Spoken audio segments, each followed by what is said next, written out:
Hi, all. Thanks so much for watching Making Healthcare Work for You, Different Perspectives and Empowering Solutions. I'm Stephanie Fields, joined by my co-host, Dr. Apoorv Gupta, and today we're welcoming Kimberly Bertini, who is the Regional Director of Nursing Excellence at Baylor Scott & White for the Temple market. Thanks so much for being here. Hi. We are excited to talk to you and hear all about how you live the values of your own personal values that you've come to through nursing and then through Baylor Scott & White. So with that, why don't you tell us what are your personal values that you said are so important to you that you're bringing to this role and hopefully to the organization? Some of the personal values that I'm bringing to not only this role in this organization, but the organizations that I worked in previously is really joining that loving kindness science behind regular traditional science. So bringing thoughts of leaving your ego at the door and allowing space and meeting people where they are, so you can have this space of meeting someone and you're not pushing your ideas on them, you're allowing them to have their own belief systems and really building those trustful relationships. Well, Kim, so is that something that's you've just been learning for a long time or somehow grown up with? I'd love to learn a little bit more about your personal journey in that, something that just came intuitively to you or you kind of discovered as an aha. And then as you find that you're bringing that into the workplace, are you finding that people are open to that? Or are they saying, well, I like that, but the work isn't quite the place to talk about love? It's something that is very intuitive to me. However, there's a nursing theorist, Jean Watson, and she has the Caring Science Institute. And she has 10 principles or 10 karatas, and a few of them are beliefs that I tend to carry with me everywhere I go, not only at work, but in my everyday life. Again, it's really leaving a space for others' belief system. So being strong and grounded in your own, so you know where you're coming from, and then allowing others to bring their own into the situation is really important to build those trustful relationships. Treating people simply as you would like to be treated or you would like your loved ones to be treated. Remembering to really leave that ego at the door and making people feel that you're caring not only for them, whether it's an employee or whether it's a patient, but you also care about them. When a patient comes to you, they're coming to you either because they're sick or they want to stay well. And you need to treat them as a loving, kinding practitioner and care for them and about them. And the same thing with your coworkers. If a coworker is coming to you with an idea to make something great or is coming to you with a problem, you need to know, they need to understand that you're caring not only about the problem or the great idea, but you're caring about them as the person bringing it to you. Because sometimes that takes some strength and guts. You've been at Baylor Scott & White for more than a year now, and you said that this was something that you felt the whole way through the interview process. So what was that like? What made that a different feeling than you may have had at other places you were doing the same process with? It's actually very amazing here. I can't speak highly enough about Baylor Scott & White. I wasn't looking really to change roles. I was very happy where I was previously. Loved my coworkers, loved my job. I actually moved from Chicago to Texas just for Baylor Scott & White. In leadership, you get called a lot from headhunters and different people, just, want to hear about this new opening we have. And I remember very plainly saying, sure, I'll listen, but it must be really great because I love where I'm at. I'm not looking to make a move. And just from that recruiter respecting me and saying, I understand that. I think it's wonderful that you love where you are, but let me tell you a little bit about Baylor Scott & White. That was a 30-minute conversation that ended with, I'm going to call the CNO right now and set up an interview over the phone. It was the most amazing experience. And then talking to the CNO, her name is Dr. Leslie Gimble. She's been with Baylor Scott & White for several years now. She called me a few days later. We had our scheduled interview. It was a Zoom interview, so we got to see each other. We talked for about an hour, And as we're ending, you say the normal things of thank you so much for taking the time. I really enjoyed this conversation. And she looked at me and she said, just so you know, I'm supposed to hang up now and call the recruiter. And then I'm supposed to tell her to call you to set up an on-site interview all day process. But I'm cutting to all of that. So when she calls you in 10 minutes, just know it's to bring you on site. So just that transparency and that, she didn't want me to wait that hour for the person to call. It was just all very informal, and I felt immediate warmth and trust from her character and her leadership.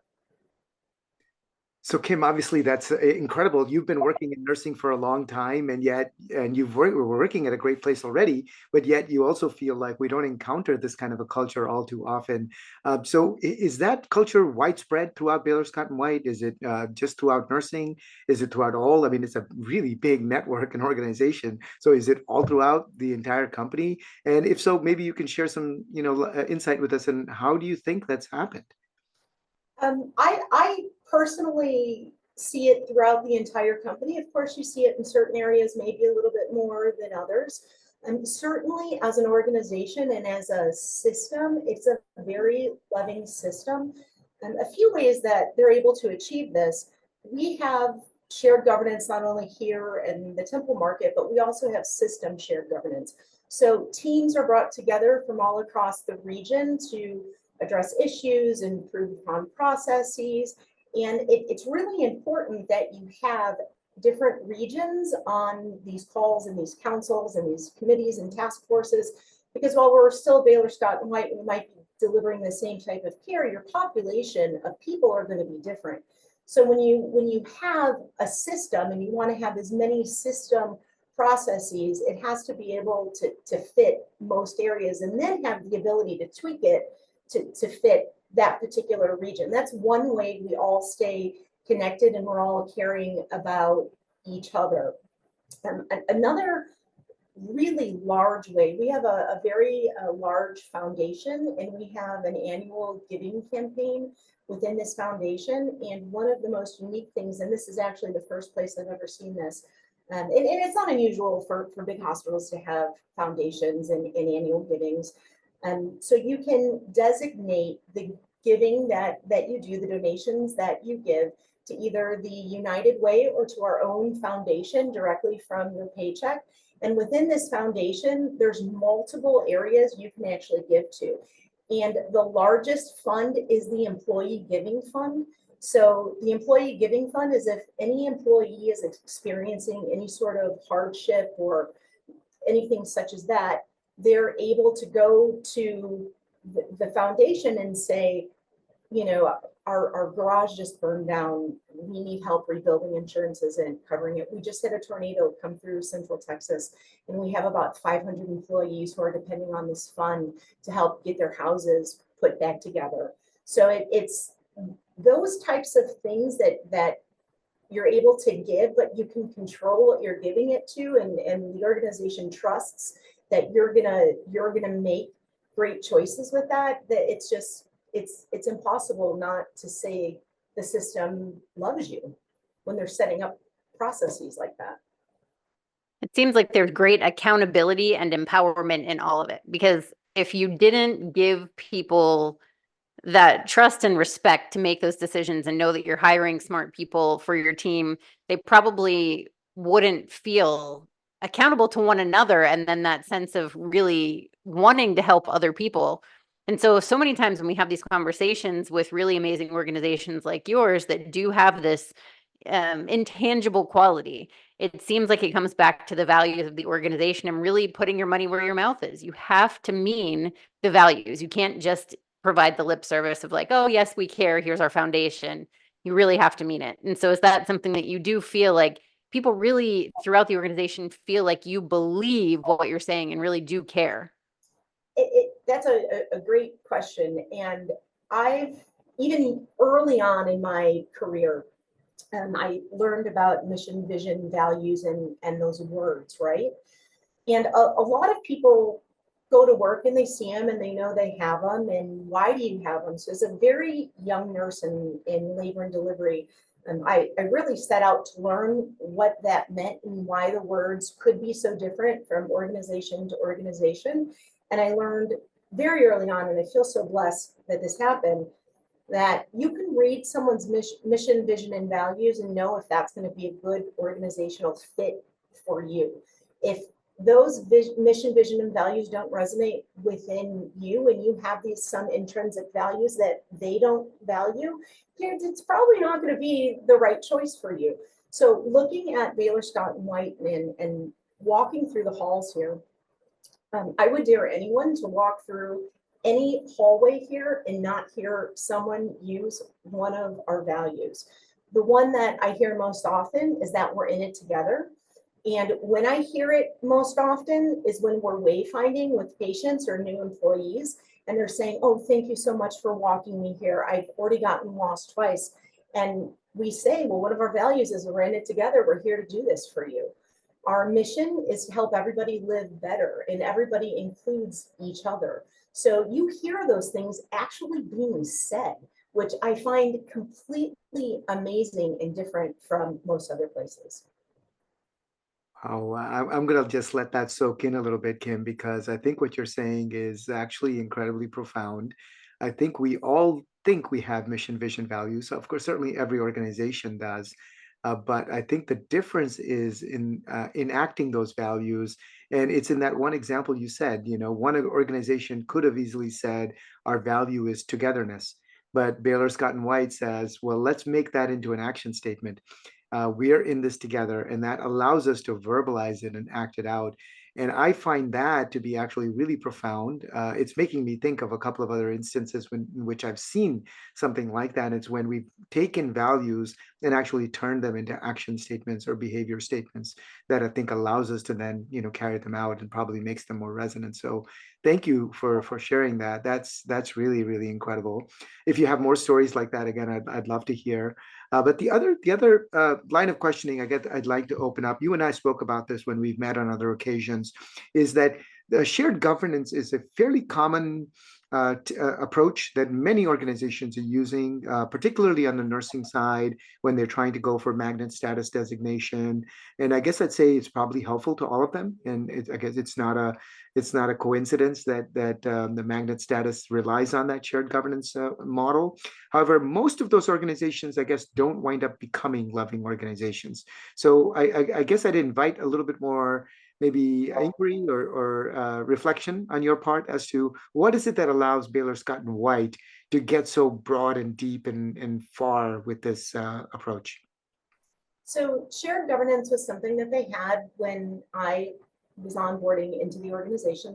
We were designated Magnet 1, so they were designated back in 2021. We're on our redesignation now. And one of the things that they really wanted me to address as the director of clinical practice is shared governance, and how do we get to shared governance 2.0? What does it look like? We want to do more, we just don't know how to get there. So I quickly realized that the shared governance model that they had for the market was too small. They had a lot of nurses, they had a lot of leaders, but they only had one particular council, and the council was allowed to work on whatever they wanted to work on. But when you have 25 people trying to come up with one meaningful project, that's sort of difficult when you really don't have that scope that you need to really work through a problem statement. So when we were redesigning shared governance, we took a loving and kind approach to it. We said, A, what do we think we need to get to be where we want to be in 5 years? We want to build these structures and processes. What type of councils do we need? What do we want to address? And one of our main focuses, and this is an organizational system focus, is in employee engagement. How do we help employees stay engaged and stay involved? And shared governance is a way of doing that, but taking it a step further and creating a team member experience council. So that council is a council of 12 direct care clinical workers. They're not all nurses, so they're from all over, and they focus on reward, recognition, and celebration. So things like Nurses Week, Hospital Week,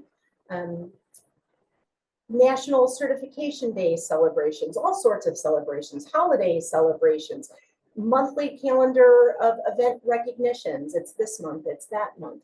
And they put that all together and were able to celebrate as a large group through this council.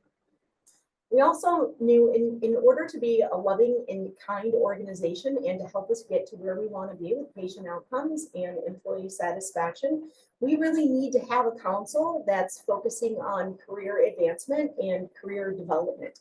So we have we have a clinical professional development council. It's not a nursing professional development, it's interprofessional. So again, it's a group of people and specialists who know how to put on programs and create processes and things for professional development. And one of the areas we were really focusing on isn't nursing and isn't medicine, but think of our allied health folks. So our housekeepers who may want to become nurse techs, or our nurse techs who maybe want to become an ultrasound technician, or what does that look like and what type of career path and career setting can we do with them? So really coming up with career plans and educational plans for people. We have it pretty solidified in nursing. We have it really solidified in the medical side of things, but really not in those other areas. So let's build upon that. And then of course we have the traditional councils of an operations council. And I think we might have talked about this before, but I know when I was a staff nurse, and I'm sure you experienced this in the hospital as well, you've had a few days off, you go in, it's 2 a.m., you have to start an IV, and all of a sudden it's a new type of angiocath you've never seen before. And it has a new function that retracts a needle, and you've never seen it, and you've never used it, and you have no control over that. So we wanted to make sure that that never happens moving forward. So we have an operations council that has a value analysis team attached to it. So when new products are coming in, or when we're looking to make a change or looking to create a bundle, nothing is ever a surprise. We get to look at things and touch them and feel them and understand what they are. And then of course the traditional councils of quality and safety, and not only having direct care folks on that, but having the experts. So think about your quality and safety department, or whatever that looks like in your organization. What is your regulatory and credentialing department? Do they sit on any of these councils? Are they educating on what is the Joint Commission really looking for when they're walking through the doors? They're really not looking to be your enemy. They're looking to be your friend to make sure that you are doing the best you can possibly do. So where are the experts? Do they have a seat? Do we have all the right people? And are we looking at things from that glass half full perspective? Change doesn't mean we're doing something differently because we're doing it wrong or the way we're doing it is incorrect. It just means we're looking at it to fit our needs in the future. And if the structure isn't set that way, then we just need to constantly reevaluate it and make sure that we're doing things the way we should be doing them at the right time for the right reasons. That is a lot to soak in, Kim. It's a dissertation of sorts. I think I have to go back and really play through that. And I hope our audience will find that that's just incredible insights that you're sharing with us. So I guess my final question, Kim, is with this incredible culture that's been created that's so wide and deep, when we speak with other loving organizations, we are often finding that because of that culture, they're having a tremendous impact all around in terms of clinical quality outcomes, financial outcomes. Have you noticed the same at the Baylor Scott & White? So we just were a Leapfrog A for the 5th year in a row. We have our full CMS star rating.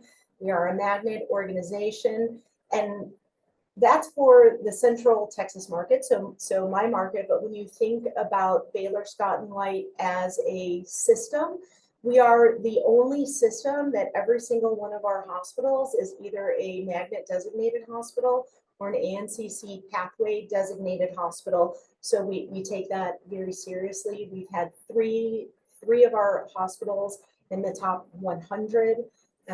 We see that not only here in the Temple market, but we also see it throughout the entire system. Incredible. Thank you so much. We really appreciated this conversation. It was really, really fascinating. Thank you. Thank you for having me. Thank you, Kim, for inspiring me once again. And thank you all for watching. We'll talk to you soon. Bye-bye.